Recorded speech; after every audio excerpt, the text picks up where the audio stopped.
PTX निरस्त करना होगा,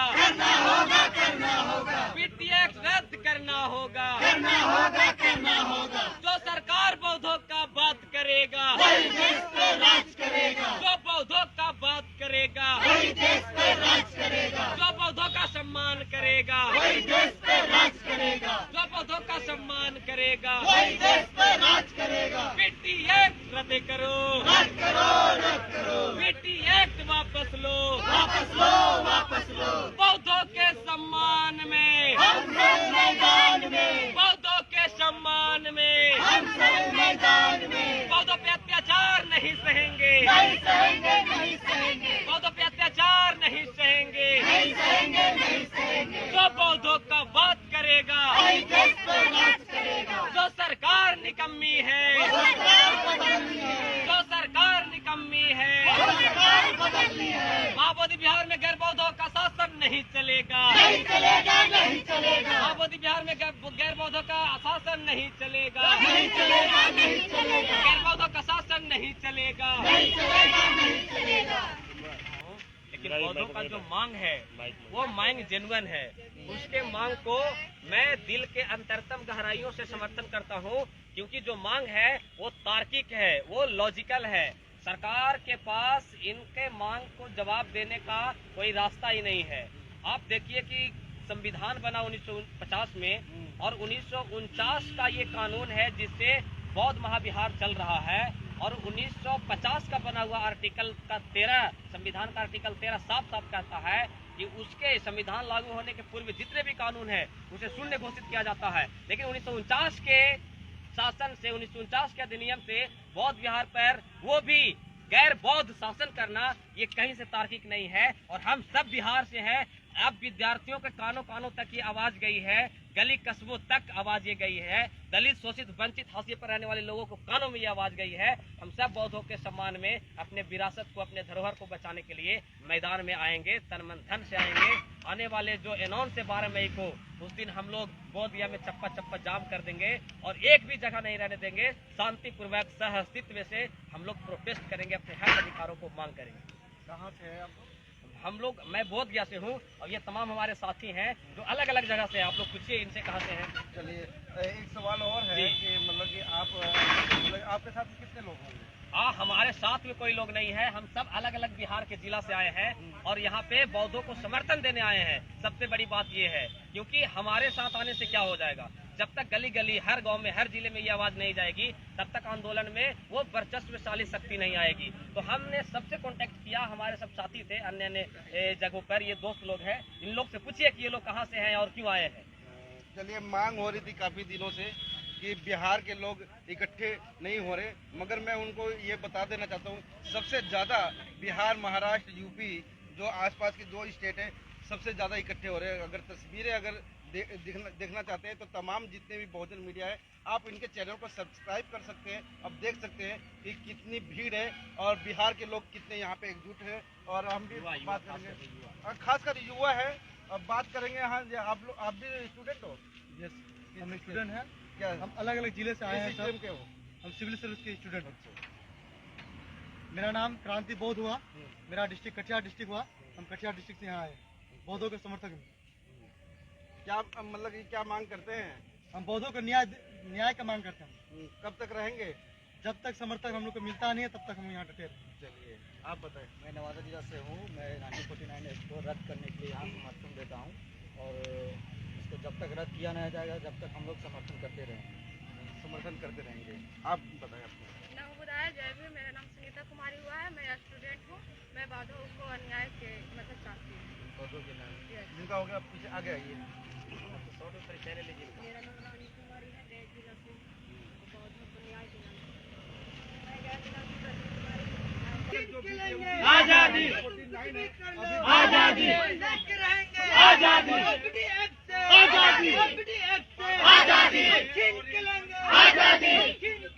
आजादी, प्यारी प्यारी आजादी, प्यारी प्यारी आजादी, आजादी, विद्यार्थी बोले, आजादी, विद्यार्थी बोले, आजादी, बौद्धों बोले, आजादी, हम लेके रहेंगे, आजादी, हम नहीं डरेंगे, आजादी, हम नहीं डरेंगे। आजादी, हम छीन के लेंगे आजादी, हम छीन के लेंगे आजादी, तुम कुछ भी कर लो आजादी, तुम लाठी चलाओ आजादी, तुम लाठी चलाओ आजादी, जो बौद्धों का बात करेगा वही देश पे राज करेगा, जो बौद्धों का बात करेगा वही देश पे राज करेगा। बीटी एक्ट खत्म करो, खत्म करो, खत्म करो, बीटी एक्ट रद्द करो, रद्द करो, रद्द करो, बीटी एक्ट वापस लो, वापस लो, वापस लो, बीटी एक्ट वापस लो, वापस लो, वापस लो, बीटी एक्ट वापस लो, वापस लो, वापस लो, जो सरकार निकम्मी है जो सरकार निकम्मी है, बौद्धों के सम्मान में हम सब मैदान अन्याय नहीं सहेंगे, नहीं सहेंगे, नहीं सहेंगे, बौद्धों पे अन्याय नहीं सहेंगे, नहीं सहेंगे, नहीं सहेंगे, नीतीश कुमार चुप्पी तोड़ो, चुप्पी तोड़ो, चुप्पी तोड़ो, नीतीश कुमार चुप्पी तोड़ो, चुप्पी तोड़ो, चुप्पी तोड़ो, जो बौद्धों का बात करेगा वही देश पे राज करेगा, जो सरकार निकम्मी है वही सरकार निकम्मी है, हम बिहारवासी बौद्धों के सम्मान में, हम सब मैदान में, हम बिहारवासी बौद्धों के सम्मान में, हम सब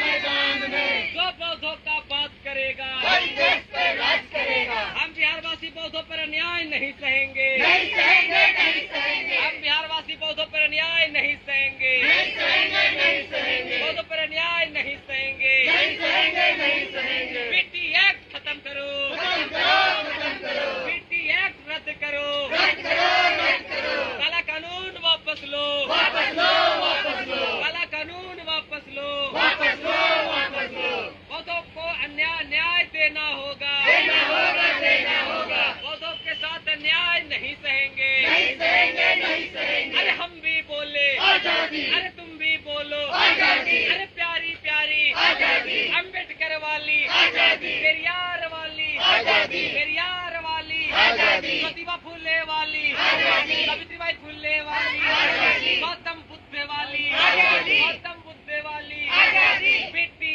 एक्ट रद्द करो, रद्द करो, रद्द करो, काला कानून वापस लो, वापस लो, वापस लो। तो और मेरा नाम क्रांति बोध है और मेरे पापा का नाम श्यामजी बोध, मेरा मम्मी का नाम कमला बोध। तो मैं क्रांति बोध की तरफ से नमः बताए जय भीम सभी को। और आप सभी आए हुए दूर दराज से उपासक उपासिका और देश विदेश से आए हुए भक्ति उपासक उपासिकाओं को मेरे तरफ से नमः बताए जय भीम।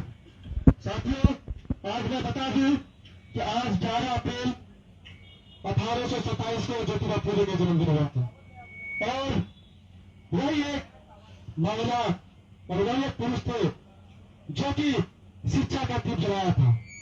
साथियों, बहुत सोचने की बात है, संविधान लिखने से पहले एजुकेशन क्या चीज था उसको पता नहीं था। उससे पहले ज्योतिबा फुले ने पढ़ाई की थी, उसके बाद सावित्रीबाई फुले के साथ उसके विवाह कराया जाता है। सावित्रीबाई फुले का 9 वर्ष उसकी उम्र होता है। उसके बाद सावित्रीबाई फुले का पढ़ने का काफी शौक रहता है। सावित्रीबाई फुले का पढ़ने का काफी शौक रहता है। ज्योतिबा फुले क्या करता है, उसको पढ़ाने के लिए खेत ले आते थे। क्यों?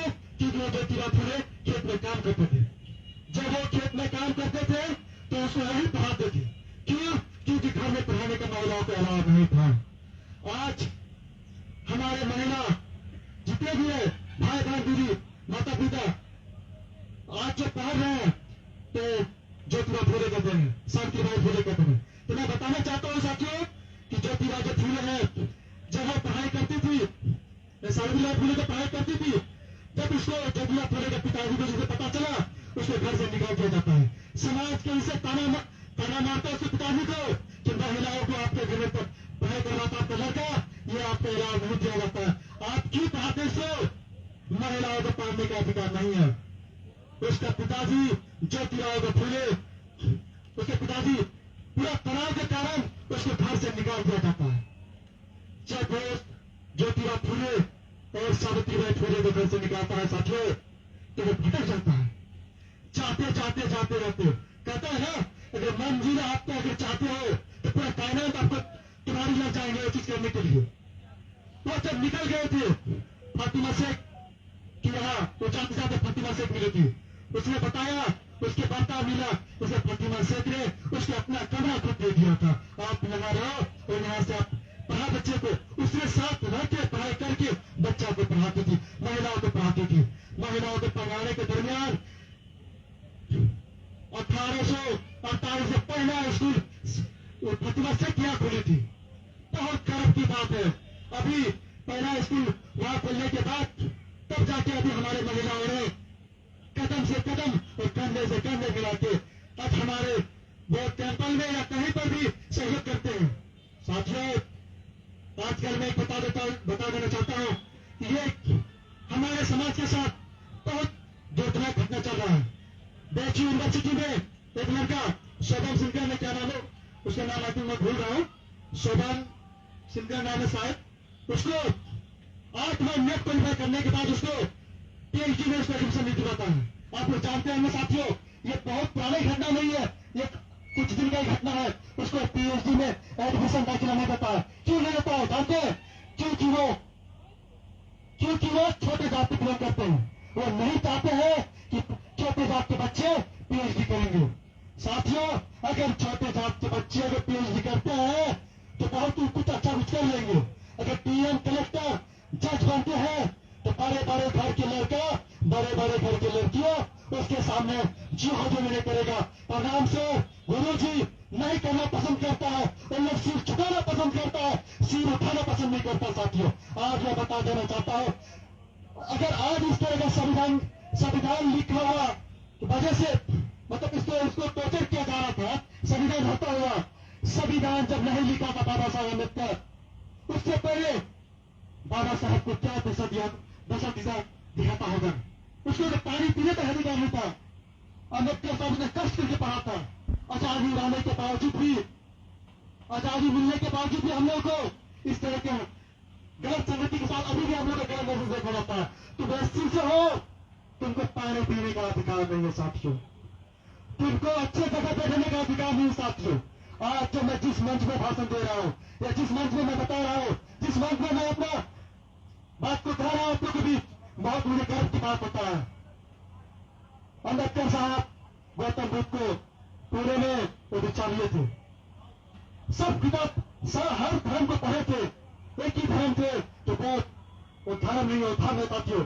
मैं बता देना चाहता हूं आप लोगों को। और अम्बेडकर साहब संविधान लिखने के बाद जब अम्बेडकर साहब भारत आए थे, भारत आने के बाद उसका पत्नी जो है, उसके 3 या 4 बेटा रहते हैं, सब बेटा डेथ हो जाते हैं, उसका एक बेटा बचता है, उसका बेटा एक बचता है।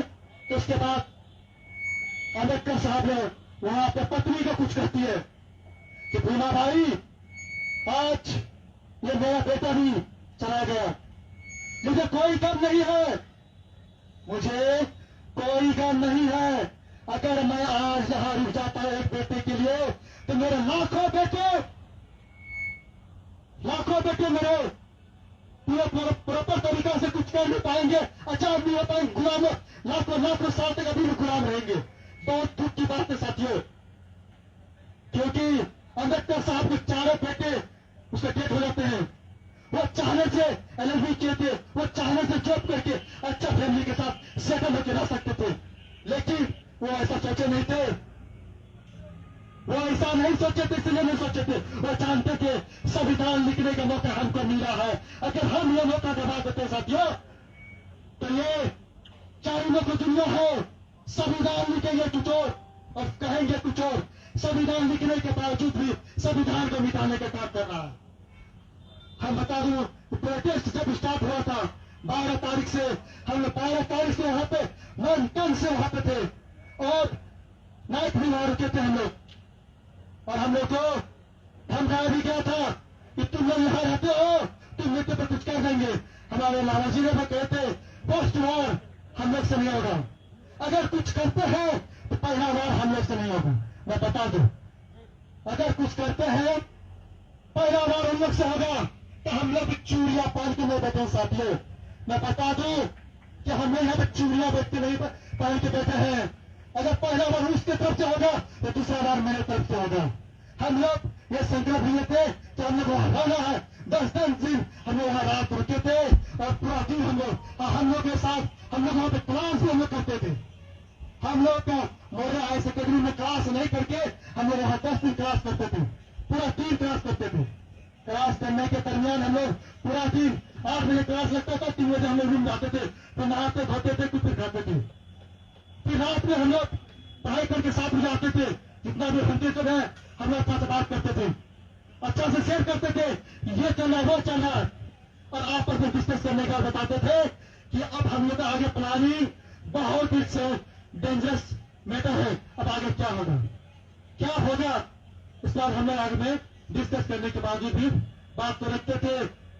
बात रखने के बाद हम लोग सब पढ़ा रहता था, हमने ये आवाज उठाए थे, हमने बोले थे सबको, लामा जी को भी हम बोले थे कि हम लोग आज तक हमने आवाज देकर साउंड मतलब प्रोटेस्ट करते थे एकदम डीजे लेके माइक लेके, लेकिन फर्स्ट देखे ऐसा जो कि एकदम पूरा साउंड था।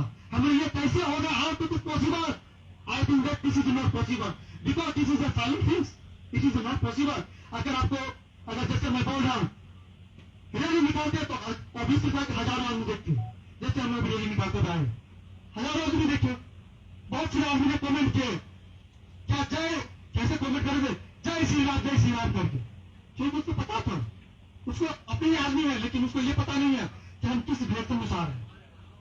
इसलिए मैं अपना बात को ज्यादा क्योंकि टाइम को देखते हुए अपना बात को समाप्त करता हूँ। आप सभी को मैं बताया जय हिंद जय श्रीराम। साधु साधु बहुत साधुवाद आपको। मैं